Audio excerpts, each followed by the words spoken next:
حضرت ابو ہریرہ فرماتے ہیں رضی اللہ تعالیٰ عنہ کہ بھوک کی شدت سے میری کمر دوری ہو گئی، تو میں ڈرا کہ کوئی مجھے نقصان نہ ہو، تو مسجد نبوی کے ایسے گوشے پہ بیٹھ گیا جہاں لوگوں کا گزر ہوتا تھا۔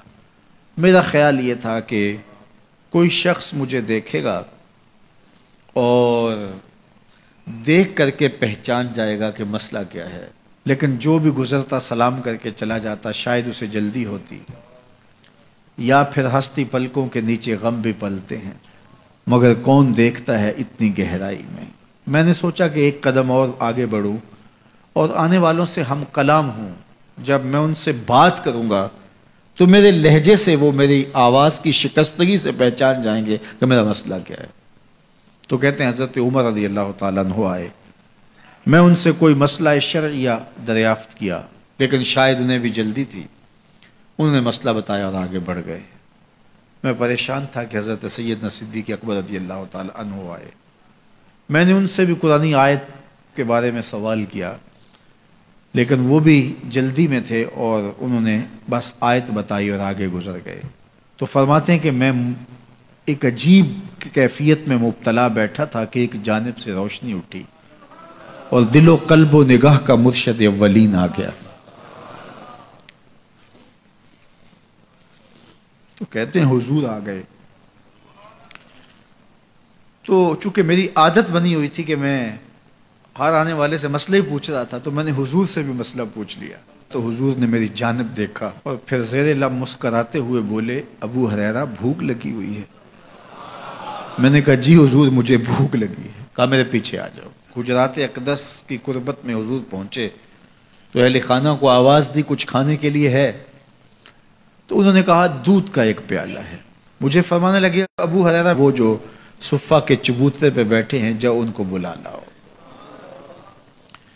کہتے ہیں دودھ کا ایک پیالہ، اور مجھے تسکین ہوئی تھی لیکن 70 آدمی بیٹھے تھے وہاں۔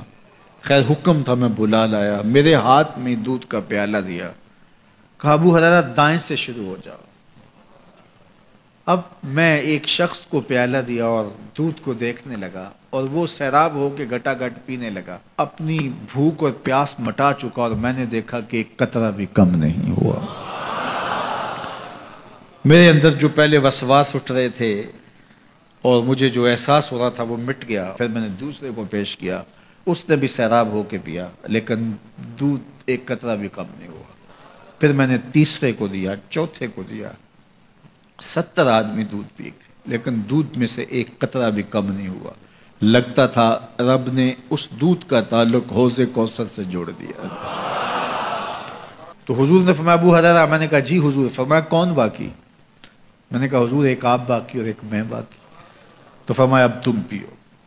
تو کہا کہ میں نے دودھ پیا اور خوب سیراب ہو کے پیا۔ حضور نے فرمایا اور پیو، میں نے اور پیا۔ پھر فرمایا اور پیو۔ میں نے کہا مجھے قسم ہے اس ذات کی جس نے آپ کو حق کے ساتھ مبعوث کیا ہے، میرے میں ایک قطرے کی گنجائش بھی نہیں ہے۔ حضور نے میرے ہاتھ سے دودھ لیا اور خود نوش جاں کرتے ہوئے فرمایا ساقی القوم آخرہم شربا، قوم کا جو ساقی ہوتا ہے وہ آخر میں پیتا ہے۔ تو دودھ کا ایک پیالہ 72 لوگوں کے لیے کافی ہو گیا۔ یہ صحیح حدیث کے اندر حضور کا معجزہ موجود ہے، آپ نے بارہا علماء سے سنا۔ لیکن اس تربیتی عمل سے بھی کبھی غافل نہ ہونا کہ 2 جہاں کا سردار ہے اور 71 آدمیوں کا جوٹا نوش جان کر رہا ہے۔ آج جب دولت پھیل رہی ہے، لوگوں کے پاس وسائل زیادہ ہوتے چلے جا رہے ہیں، تو ان کو ایک دوسرے سے گھن آنا شروع ہوتی ہے، برتن الگ ہوتے چلے جاتے ہیں۔ کسی زمانے میں تمام افراد ایک ہی برتن میں بیٹھ کے کھاتے تھے۔ پہلے یہ ہوتا تھا ایک گلی میں 2 امیر رہتے تھے، 4 غریب رہتے تھے، 2-3 مخیر حضرات اور جو ہے وہ کچھ متوسط لوگ رہتے تھے، اور ایک چھوٹا سا کنبہ اور قبیلہ ہوتا تھا، اور وہ ایک دوسرے کی ضرورتوں کا خیال رکھتے تھے۔ پیسے زیادہ آ گئے تو اب امیروں کو اس گلی سے گھن آنے لگی، تو وہ وہاں سے نقل مکانی کر گئے، انہیں وہاں رہنا اچھا نہیں لگتا۔ تو یہ بات ذہن میں رکھیے گا کہ ہمارے دین نے ہمیں ایک دوسرے کے دکھ بانٹنے کی تلقین کی ہے، ایک دوسرے کے قریب ہو کے رہیں اور ان کی ضرورتوں کا خیال رکھیں۔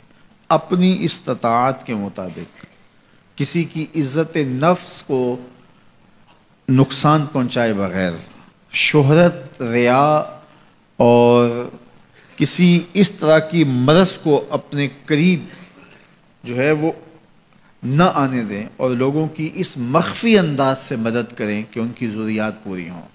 بلکہ میرے حضور نے ارشاد فرمایا، جس شخص نے صدقہ کیا اور اتنے مخفی انداز میں کیا کہ جو دائیں نے خرچ کیا بائیں کو خبر نہیں ہوئی، جب بائیں کو خبر نہیں ہوئی تو ہمسائے کو خبر کیسے ہوگی؟ لیکن یہاں تو 7 اخباروں میں خبر چھپتی ہے کہ فلاں صاحب نے فلاں غریب کی بیٹی کی شادی کی ہے۔ ذرا سوچ، اگر یہاں تیری بیٹی کھڑی ہوتی تو تیرا روح سخن کیا ہوتا؟ لوگوں کی غربت کا مذاق نہ اڑاؤ، لوگوں کے جذبات سے کھیلو نہ۔ اللہ نے اگر آپ کو کچھ عطا کیا ہے تو پھر لوگوں کی ضرورتوں کو پورا کرو، لیکن ان کے جذبات سے مت کھیلو اور لوگوں کی ضرورتوں کا پورا خیال رکھو۔